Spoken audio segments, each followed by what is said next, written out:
Kevadine koolivaheaeg on laste rõõmuks alanud. Kuidas teha ka nii, et vabad päevad ei mööduks tubaselt arvuti taga või nutiseadmes? Tallinna kõikides linnaosades on väga palju põnevaid ning kaasaegseid mängu- ja spordiväljakuid ning neid tuleb ka üha juurde. Koolivaheajal pakuvad erinevaid ajaveetmise võimalusi noortekeskused, muuseumid, botaanikaaed, loomaaed, linnalaagrid, töötoad ja paljud muud kohad. Kuid samas on kevadine ilus aeg ka lihtsalt hea võimalus vabadel päevadel õues aega veeta, mängida ning sportida. Räägi mulle natukene väljas mängimisest üldse või kui palju kohti on, kus väljas käia mängimas? Mänguväljakul, siis on veel näiteks aias, siis saab veel mängida õues metsas. Kus sulle endal meeldib väljas olla? Mulle meeldib oma aias ka, siis siin ka mulle meeldib. Ja sinu vanused lapsed ja sinu sõbrad, et kuidas sulle tundub, kui palju te üldse väljas aega veedate? Noh, ikka päris palju, vähemalt mingi 2 tundi või rohkem.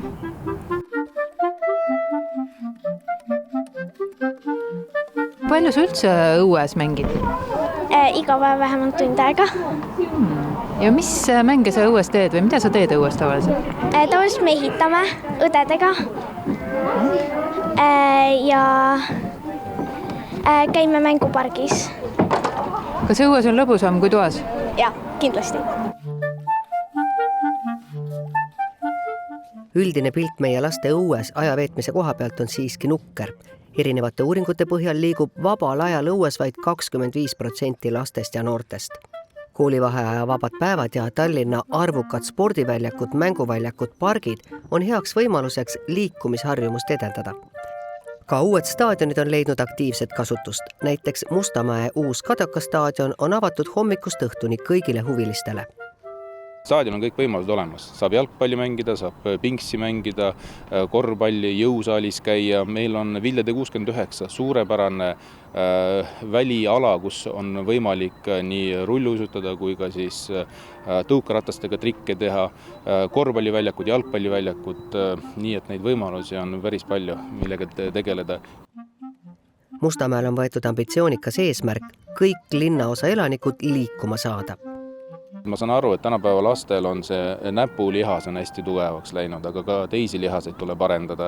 Ja me teame väga hästi, et terves kehas terve vaim, nii et ma kutsun kõiki üles, et tulge liigume ja linnaosa valitsus nii palju, kui on võimalik korraldab ja kui teil on häid mõtted, häid ideed ja kui te tahate ise tegelikult mingisugust rühma või treeningut vedada, siis andke meile teada, me hea meelega siis võtame selle teie abi vastu ja loomulikult panemegi veelgi rohkem Mustamäeles liikuma.